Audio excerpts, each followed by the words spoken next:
But we're now going to work a brioche purl. The yarn's in the front.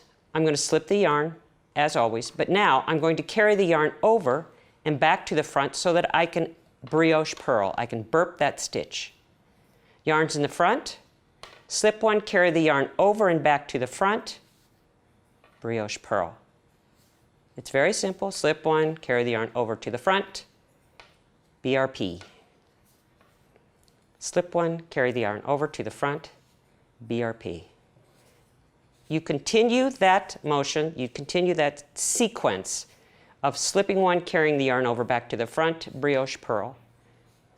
And again, when you get to the end, you'll have those two funny sort of separated stitches. Make sure you brioche purl them.